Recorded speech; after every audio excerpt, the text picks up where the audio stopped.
Hey everyone, CS23 is right around the corner and a lot of questions have been asked about the user.cfg file recently because of this.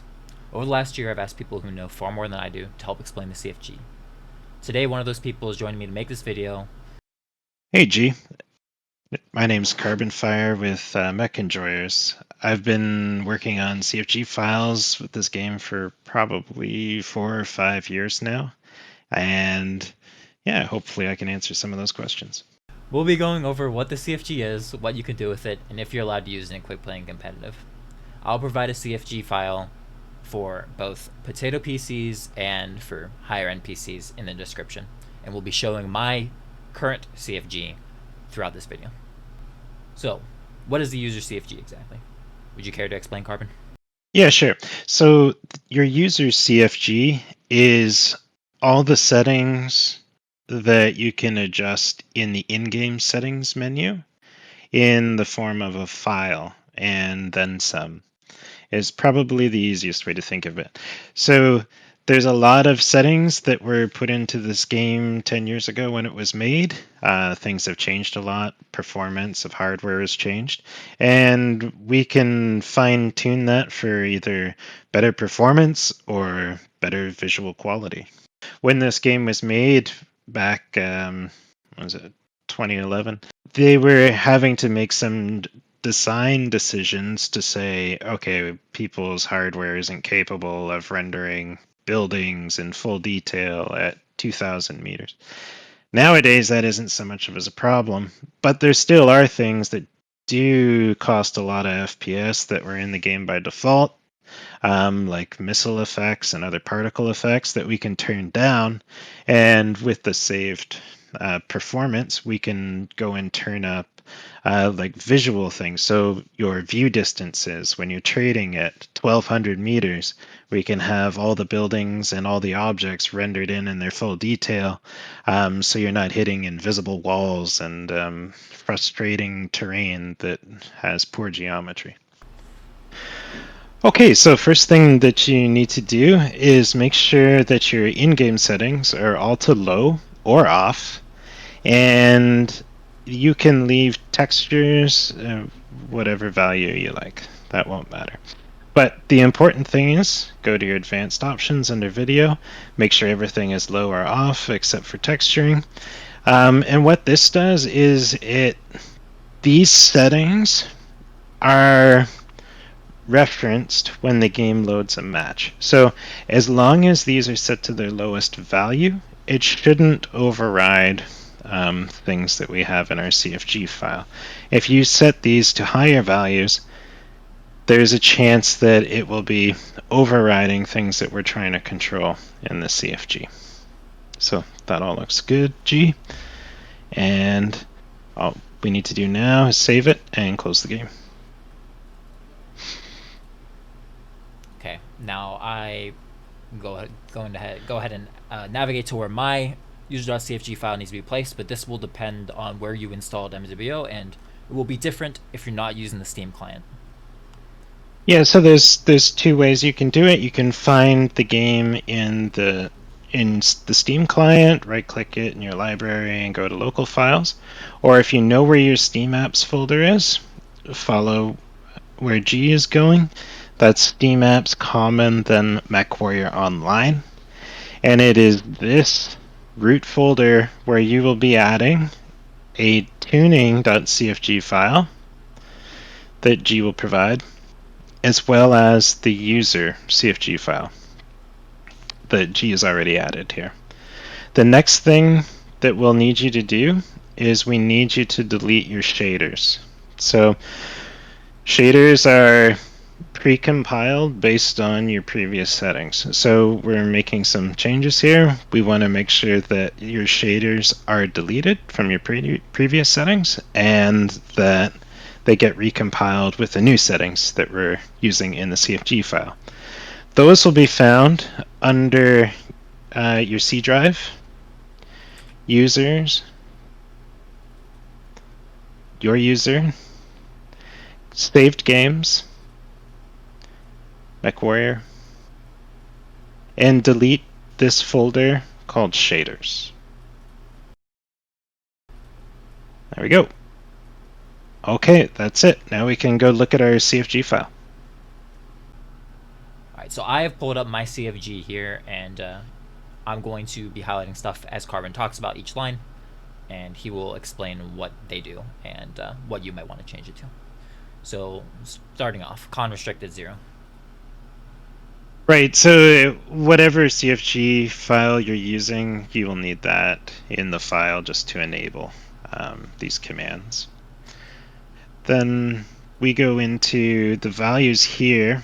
The things that you can change that are closer to user preference rather than just a straight up performance increase. All that stuff will be at the top, and I've tried my best to put a description on top of everything so you can play with these values yourself. Yeah, I've So, looked through it, and it's quite detailed. You can kind of figure out what stuff does because the descriptions are quite good. So thank you for that, Carbon. no So problem. show FPS counter. Yeah, this one's really simple. It is just going to put a small FPS counter at the top left of your screen in green numbers. So if you see green numbers at the top left of your screen, that's what that is. I would recommend you turn this on. So when you get this file, there'll be a semicolon in front of it. Remove the semicolon, and that'll enable the FPS counter so you can compare performance as you make changes. Anytime you want to enable a line, you want to remove the semicolon from in front of the actual value line. So in this case, the actual line that matters is the GP mech show FPS, not the line above it explaining what it is. So if you want it disabled, then have a semicolon in front of it that will tell the game to not read that line. And if you want a line enabled, then remove the semicolon so the game knows to read that line. Assist max FPS 142. Okay, so this one is in there if you want to set an FPS limit. This can be useful for if you have a G-Sync or a FreeSync monitor and you don't want to use vertical sync to limit your frame rate, because turning on vertical sync adds input lag. So in this case, you can put in the frame rate limit you want, and usually about 2 FPS below your monitor's refresh rate. So if you had a 144 hertz monitor, you'd put in 142. 165 hertz monitor, maybe try 163. GP default cockpit light equals 1. Complete personal preference. It's just the lighting effect inside the mech. It won't affect anything as far as visuals, trading, or competitive advantage in the game. It's just a personal preference. CL sensitivity. All right, sensitivity. So the game will let you set a sense between 0.1 and 1 in the game. That's the slider. If you're trading, you might be tempted to run DPI on your mouse down like 300 DPI, 200 DPI. When you're setting your mouse DPI that low, you get tracking and latency issues. So to keep your mouse at one of its higher DPI settings, like 800 DPI. So instead of setting 400 DPI on your mouse and 0.1 in the game, you could set this value to 0.05 and then run 800 DPI on your mouse, which would give you the same effective sensitivity. I.e., width and height for non-standard res changes. What's this about? Okay, so if you are an old Counter-Strike player or other FPS games, some of you might be used to playing in 4:3 on a 16:9 monitor. So I put this in here as an example. Your 4:3 on a 4K monitor would be 2880 by 2160. Again, that's just an example for 4K. If you want to run 4:3 for your specific monitor, you need to find out what your monitor's resolution is. And then you can Google what the 4:3 resolution would be for your monitor. View distance. View distance min. There's a few ways that this game handles view distance, and there isn't really one great value to control them all. You'll notice different things pop in and out of view at different distances. A lot of it's just all controlled by the artist and how they built the map at the time. This value forces a few things that would otherwise be invisible on the map to render out much further. So we've set this value at quite a high number, so you should always see any invisible walls on the map. They should be rendered with their actual object instead of seeing a mech hiding behind something but not actually being able to shoot it, which is frustrating. So that's that value. Particles LOD. So particles affect things like airstrikes, PPC trails, explosion effects, other stuff like that. All particles and smoke on the game. The particles can be a little bit much, so setting this to 0.25 is about as low as you can set it without it not rendering things like airstrikes and PPCs. So you can try 0.25. I think that's a great value for everybody. If you really want no smoke, you can set it to 0.01, but be aware a lot of particle effects won't be rendering as well. Color grading. Yeah, so color grading is a post-processing effect to color correct a map. So after the map's all built and you want to set a certain mood or tone in the map, you use color grading. It's like an Instagram filter. If you want it to look like Mexico or if you want it to look like you're on the moon, color grading would be what is used by the artist to set that tone and kind of mood of a map. What we're doing is we're turning it off because it's an extra post-processing effect, and it's more often than not, it's just hurting visibility. So we're going to set that to 0, and then we'll adjust gamma brightness in the game to be consistent across all the maps. ELODs equals 0. So LODs they're the level of detail for big objects in the game. So a building, for example, will have usually 3 or 4 different levels of detail. So there'll be the absolute potato level of detail that's rendered way out when you can't really see it. But the problem is the LODs can be very aggressive in this game, and even at trading distances, it can switch to a lower LOD. And that lower LOD, instead of it being a building, might just be kind of a blob of a building, and you don't exactly see correct geometry or exactly what you can shoot and what you can't shoot. So generally, if you have a fairly decent computer, we're setting LODs to 0. So buildings are always rendered at their full resolution. ELOD ratio 40. Okay, so this is in there as a high setting for LODs if you're having issues with ELOD set to 0.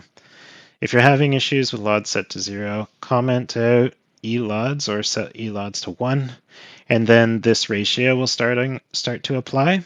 Yep, like that. And you might have slightly improved performance. Optional shadows. Okay, so shadows are a big CPU cost, and I wouldn't recommend running them. This is here at the request of GRAM to test running shadows. I think it was out to about 500, 600 meters, but it does decrease your FPS. Yeah, so if you feel you need shadows, maybe there is advantages of it to be able to like see mechs behind a corner, for example, if the lighting casts a shadow, obviously, towards you. But the FPS hit is quite massive, so I do have it disabled in mine. If you enable all these, then I think it is about 500 meters that you'll see shadows up to. RHDR bright level equals 0.01. So HDR effects or high dynamic range effects are used throughout the game. They can be used to enhance lighting on a map, and they can also be used for things like that bloom effect on lasers, or if you see a shiny surface and it reflects the sun. Those are mostly all HDR effects. Now, competitively, those aren't desirable, being blinded by your own lasers or by a reflective surface. So we're setting the HDR brightness very low to stop those bloom effects. What we can do though is we can set this value between this and 1, and you can find an HDR brightness that works for you. If you don't want it all the way off, but you want it somewhere in between the game default, yeah, you can find a value that works for you. Terrain, detail, materials, view distance, XY. Yeah, so terrain, this is the terrain texture that's rendered on top of the terrain geometry. So it's a higher resolution texture that has all the twigs and sand and little pebbles and stuff. This can be costly to render out to a long distance. So what we do is we use the combination of this and the values below terrain texture LOD ratio to determine how far out you're going to see these textures. Generally, for best performance, we have set them to this.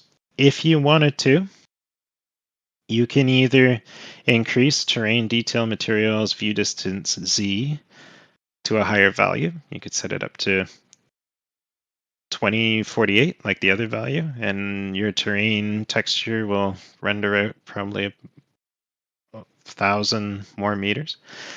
Or you can change that by setting terrain texture LOD ratio below to a lower number.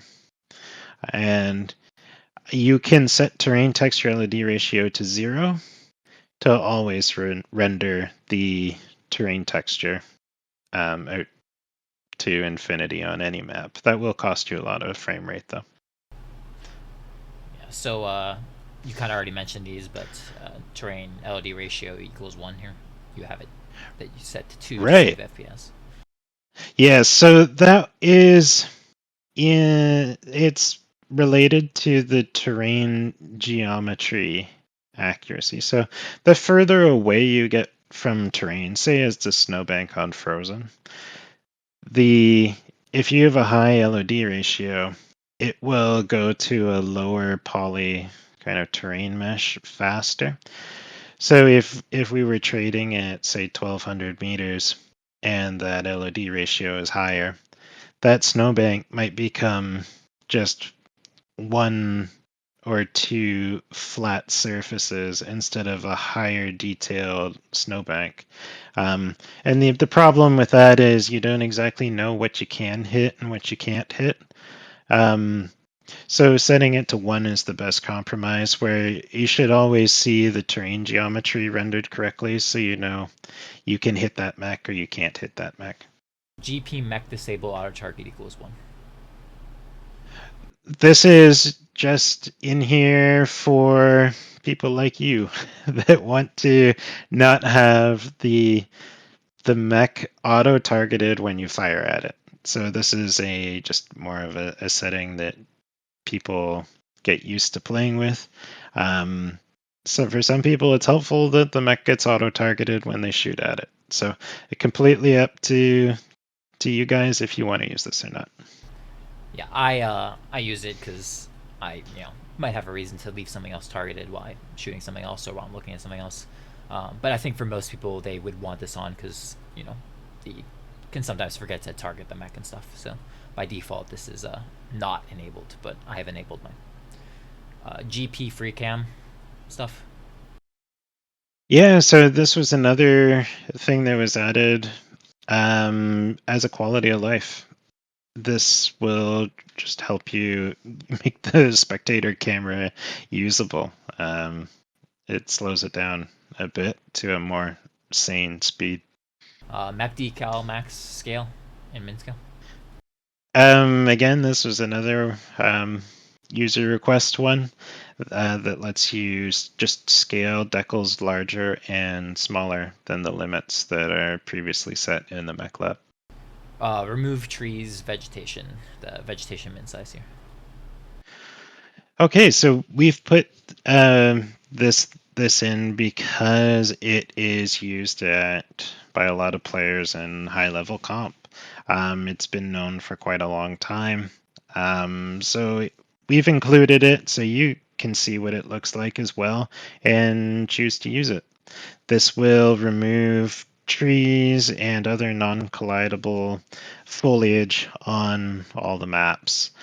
This stuff we don't agree with it being in the game, but just for the sake of everybody having a fair comp season, we've chosen to include these things so you can try them as well. Yeah, so removing the water, removing the trees. I've talked to Carbon and many others. Navita is a big one. We've raised the issue with PGI employees directly, and unfortunately, PGI showed unwillingness to fix the unfair advantages such as removing trees. Like Carbon already mentioned, me and him are of the opinion that everybody should be on an even playing field. So, despite the fact that we both believe this is an unfair advantage and really should not be allowed in the user CFG, we would rather everybody has the opportunity to have the same advantage and add it, rather than just the few people that have the technical know-how or know somebody who does. I've disabled it by default in the CFGs I've provided in the description, as I feel that many people won't want this and they'll feel like it's unfair and they don't want that advantage. Technically, it is allowed by PGI, so it's been included in the lines so that you can enable it if you want to see what it's like or use that advantage. All right, performance on untested variables. So this is more stuff that people generally won't change, right? Yeah, everything under here is either just generally a performance increase and there's no reason to adjust it, as well as tons of untested, or tested variables that I can't validate are having an effect, or I just haven't tested them. Uh, in any case, they're all here, and you can play with them if you like. Some of these might throw errors in the log saying that they're not used.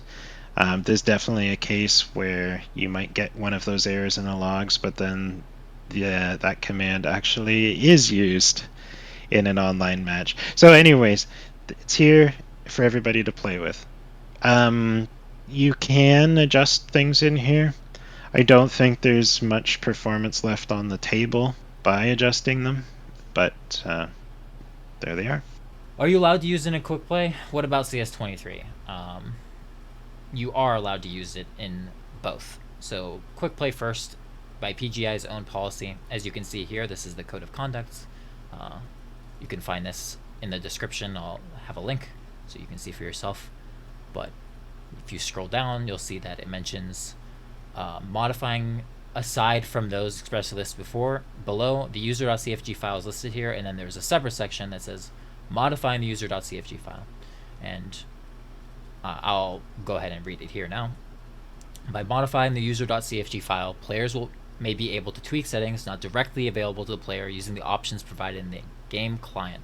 The purpose of this user.cfg file is to allow players some degree of freedom towards further maximizing or fine-tuning the performance of the game client. However, we do not provide technical support for user.cfg changes, nor can we provide technical support for issues with the game client when a modified user.cfg file is being used. This is due to the amount of potential variables a heavily modified user.cfg can introduce, making it extremely difficult to narrow down the cause of an issue. Beyond its intended purpose, it is also possible that changes to the user.cfg may sometimes be able to provide an unfair, otherwise prohibited advantage to a player outside the spirit or scope of what the user.cfg file is intended to be used for. We reserve the right to remove any functionality from the user.cfg as we see fit. Generally, if it has been determined that a player has modified their user.cfg file in such a way to gain an unfair, otherwise prohibited advantage outside the spirit or scope of what the user.cfg file is intended to be used for, they will not be subject to serious moderation actions for such behavior. Instead, we will work to close that particular loophole in the user.cfg and simply warn the player about such modifications. If we determine that a player is consistently using such user.cfg exploits, we reserve the right to enforce escalated moderation actions. Like I already stated before, something that me and Carbon and a couple other people have been asking PGI for is for them to actually remove the ability to edit some variables in the user.cfg. As this code of conduct states, PGI has said that they will close particular loopholes in the CFG to prevent those changes. PGI has refused to do that. It's not something they're able to do right now, so as it stands, the user.cfg file, currently, everything in there you're allowed to do. They have not closed anything despite us giving them the exact variables that they should close, such as removing the lily pads on Verdian Bog or the trees on Forest Colony Classic. As for the MWO Comp Championship 2023, it expressly states, where is it? There we go. Macros and user.cfg edits. Keybind macro software and hardware mechanisms are permitted for use as long as mechanisms still require manual input to initiate and do not fully automate gameplay. User.cfg edits are allowed as per PGI's conduct rules located on MWO's conduct page, as we already saw. If players are consistently using user.cfg exploits, MWO Comp PGI may enforce escalated moderation actions. So it is just parroting what we already read on the conduct page. So yes, user.cfg is allowed to be used to its full extent in both quick play and competitive. Alright, so booting up MWO, dismiss this of course, and then like we said, we already did the settings. Don't want to change anything now that we're using the CFG, at least not in the video settings here. What you have to do is load into the testing grounds. So it doesn't matter what map. Yeah, and the first time you load in, you will notice you will see the trees, you'll see some things don't apply. So you need to load in once into testing grounds, and then the next time you go into testing grounds or a lobby or whatever, then all the settings will be applied. So gone to testing grounds, and now we'd be ready to play. Whether it's lobby, competitive, or in quick play, things would have an effect now. But if you don't launch into testing grounds first, then some things won't have an effect. Now I'm going to launch into testing grounds again real quick. Yeah, so if you go into like Forest Colony Classic, you'll notice there should be no trees, for example.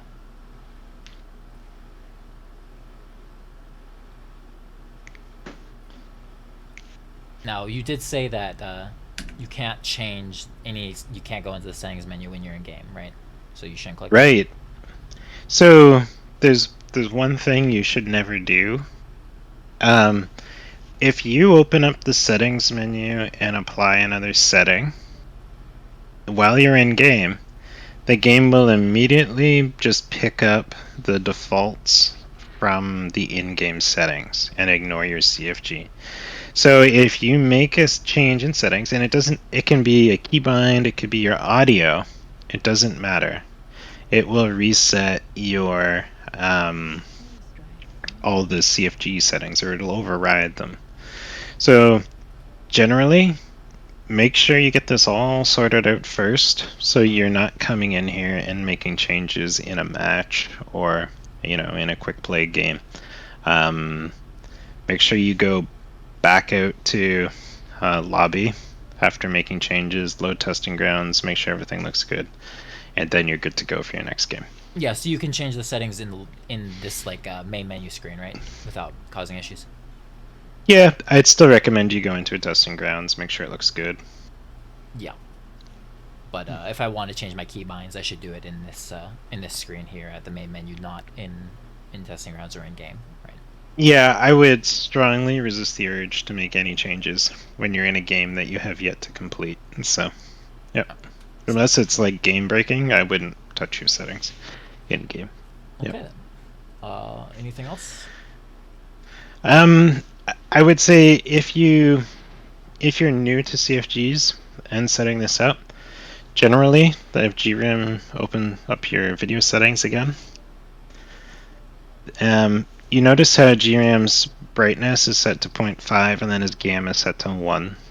Generally, I would recommend everybody set their brightness and gamma to these values and then adjust from there. By having HDR turned down in the CFG, you generally don't need to lower the brightness too far anymore. If you are trying to add back HDR, then you might be lowering the brightness a bit further so it's not as intense. But start with these values, brightness at 0.5, gamma at 1, and go from there. If you are using NVIDIA filters or reshade, so if you're adding a lot of like Luma Sharpen and other vibrancy and stuff, then you might even end up lowering the brightness further again, because those filters do add extra brightness. So thank you for everything, Carbon. Do you have any closing thoughts or things you want to say? A lot of the settings in the CFG file are fantastic. They're able to be changed because it allows you to cater to like extreme range trade and different visibility if your computer can handle it.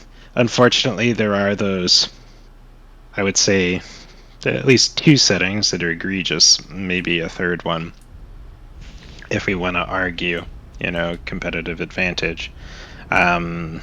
That maybe they get removed in the future.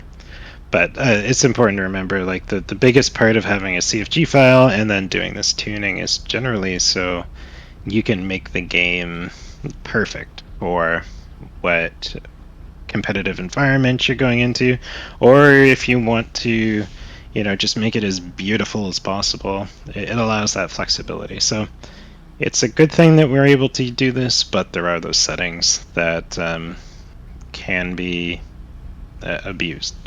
Yeah, guys, Carbon has put a lot of effort into a lot of these CFG optimizations, both what looks nice and what is effective and what gives frames per second. The this type of stuff where you remove the lily pads, he doesn't want it in the CFG as an option to remove. In fact, he's actually helped me take a lot of these lines and inform PGI of them. I've messaged PGI devs, asked them to remove these lines. I've done my best to make it public so people know about it. It's not the intention of this. We're including it in there because we want everybody to be on the same playing field, and people are already using this.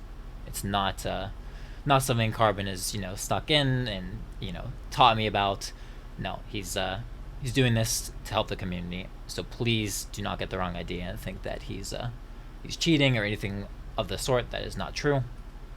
He's doing everything he can to help me make this fair for you.